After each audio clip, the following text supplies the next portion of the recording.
मित्रांनो नमस्कार. इझी न्यूजमध्ये मी भागवत आपलं सगळ्यांचं पुन्हा एकदा खूप खूप स्वागत करतो.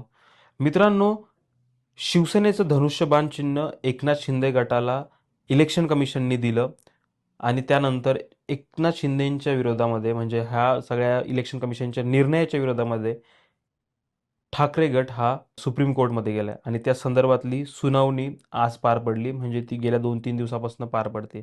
पण मित्रांनो, गेल्या काही काळामध्ये इलेक्शन कमिशननी ज्या पद्धतीने आत्तापर्यंतचे निर्णय दिले, ज्या पद्धतीने त्यांची वागणूक राहिली, त्यांच्या कार्यपद्धतीवरती आणि त्यांनी ज्या पद्धतीने फेव्हरेटिझम करण्याचा प्रयत्न केला गेल्या काही काळामध्ये, ते सगळ्यांसमोर उघड आहे. म्हणजे ते पक्ष फुटल्यानंतर फुटलेल्या गटालाच पक्षचिन्ह जातं, त्याबरोबर पक्षाचं नाव जातं आणि मूळ पक्ष कोणी स्थापन केलेला असू द्या.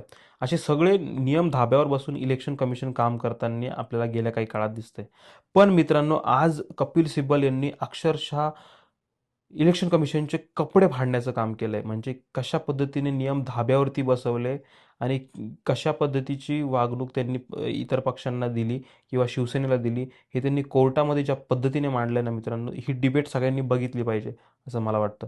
ही डिबेटची लिंक मी तुम्हाला कमेंट बॉक्समध्ये देतोय. तुम्हाला जर म्हणजे इंटरेस्ट असेल ही इंग्लिशमधली डिबेट बघायची, तर ती तुम्ही बघा. नाहीतर मी कॅप्शनमध्ये तिथं काय आज संवाद झाला किंवा काय बाजू कपिल सिब्बल यांनी मांडली, ते इथं मी मराठीमध्ये कॅप्शनमध्ये त्या ठिकाणी टाकलेलंच आहे. त्यातही तुम्ही ते वाचू शकता. मित्रांनो, जबरदस्त मांडणी कपिल सिब्बल यांनी केली. म्हणजे जबरदस्त म्हणण्याचा अर्थ की त्यांनी अत्यंत मुद्देसूद, म्हणजे त्यांचा सगळ्यात जबरदस्त मुद्दा काय होता की इलेक्शन कमिशन काय म्हणतंय किंवा एकनाथ शिंदे गट काय म्हणतोय की 2018ची जी पक्षाची घटना आहे, म्हणजे शिवसेनेची जी घटना आहे, ज्याच्यामध्ये सगळे अधिकार हे पक्षप्रमुखांना उद्धव ठाकरेंना देण्यात आले, तीच लोकशाही म्हणजे अलोकशाही मान्य आहे. ती ती घटना नियमांना धरून नाही आहे, असं त्यांचं म्हणणं आहे. 2018ची जी पक्षाची जी त्यांची जी घटना आहे ती. आता मित्रांनो, विचार करा, 2018ची जी घटना ती जर अमान्य असेल किंवा ती जर लोकशाहीला धरून नसेल, तर त्याच्यानंतरचे जे आमदारकीचे ज्या काही तिकीट्स असतील किंवा जे एबी फॉर्म असतील, ते सगळ्यांनी उद्धव ठाकरेंकडनंच घेतले. आणि इलेक्शन कमिशन जर म्हणत असेल ही घटना अमान्य आहे, तर जेव्हा इलेक्शन कमिशनला हे सगळ्या गोष्टी सबमिट केल्या जातात, तेव्हाच इलेक्शन कमिशनने यांना नोटीस द्यायला पाहिजे होती ना, की तुम्ही चुकीच्या पद्धतीने करताय, तुम्ही नियमांचं पालन करत नाही, तुम्ही लोकशाही पद्धतीने तुमच्या पक्षामध्ये त्या ठिकाणी निवडणुका घेत नाही. असं इलेक्शन कमिशननी तेव्हा नोटीस का शिवसेना पक्षाला दिली नाही.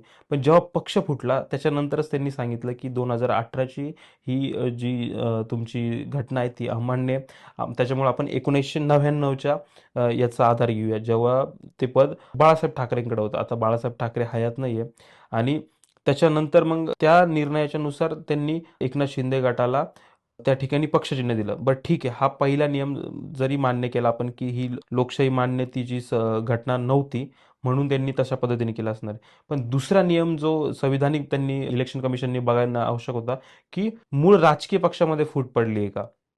म्हणजे याच्या आधीचा जो इंदिरा गांधींच्या काँग्रेसच्या फुटीचा त्या ठिकाणी ही सातत्याने ती केस सांगितली होती. केरळच्या बाबतीमध्ये सांगितली होती किंवा मुलायम सिंग यादव आणि अखिलेश यादव यांच्यातला समाजवादी पक्षाच्या त्या ठिकाणी विभागणीची केस सगळ्यांसमोर येत असते. या सगळ्या केसमध्ये जर तुम्ही जेव्हा विचार केला, तेव्हा जो मूळ राजकीय पक्ष आहे, जी पॉलिटिकल पार्टी, त्याच्यामध्ये फूट पडली होती आणि ती फूट पडल्यानंतर मग जे काही जो एक मान्यता देण्यासाठी 2/3 चं जे बहुमत आहे, जर तेवढा तो आकडा असेल, तर मग ते मान्यता देण्यासाठी पुढचा तो नियम वापरला जातो. पण असं न होता आमदार फुटलेले असताना, मूळ राजकीय पक्ष हो उद्धव ठाकरेंच्या बाजूने असताना आणि फक्त जो मूळ राजकीय पक्ष ह्या लोकांना निवडतो किंवा त्यांना ती संधी विधिमंडळामध्ये जाण्याची देतो, आमदार बनण्याची देतो, त्या लोकांमध्ये फूट पडलेली असताना त्या ठिकाणी इलेक्शन कमिशननी हे पक्षचिन्ह एकनाथ शिंदेना दिलं. तर अशा पद्धतीचा तो जबरदस्त युक्तिवाद त्या ठिकाणी इलेक्शन कमिशनच्या विरोधामध्ये आज सुप्रीम कोर्टामध्ये कपिल सिब्बल यांनी केलेला आहे. आता मित्रांनो, मी काय म्हणतो की व्हॉटेव्हर जो काही निकाल लागेल ह्या केसचा, पण आज खऱ्या अर्थानं त्यांनी खरा चेहरा इलेक्शन कमिशनचा लोकांसमोर आणला. आता लोकांना तर कळतच आहे, पण अत्यंत मुद्देसूद पद्धतीने त्या ठिकाणी लोकांसमोर आणण्याचा प्रयत्न कपिल सिब्बल यांनी केलेला आहे. मीही तुम्हाला सांगतो की त्यांनी जी बाजू मांडली, ते मी ते कॅप्शनमध्ये लिहिलेलंच आहे की त्यांनी कशा पद्धतीने मुद्दे मांडले आणि मी कमेंटमध्ये लिंक पण दिलेली आहे ह्या पूर्ण त्यांच्या आर्ग्युमेंटची.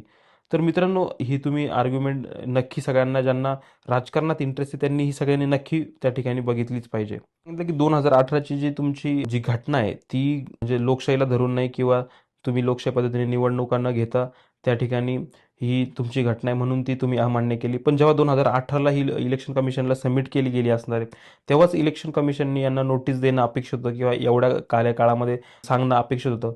असं कुठल्याही प्रकारचं काहीच न करता इलेक्शन कमिशननी डायरेक्ट जेव्हा जेव्हा पहिल्यांदा हे फुटून बाहेर पडले, म्हणजे पक्ष 22 जुलै 2022ला मुख्य नेता म्हणून एकनाथ शिंदेंनी स्वतःची नियुक्ती करून घेतली.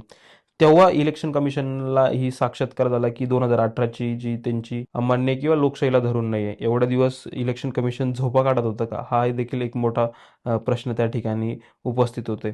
आता मित्रांनो, जरी हा एक मुद्दा की राजकीय पक्षात फूट पडलेली नाही, हा देखील त्यांनी चुकीच्या पद्धतीने इलेक्शन कमिशननी केलाय, त्याच्यासोबत खेळ केला ह्या नियमासोबत. दुसरं 2018ची घटना आहे ती अमान्य करून 1999च्या याच्यानुसार निर्णय दिला, पण तो ठीक आहे.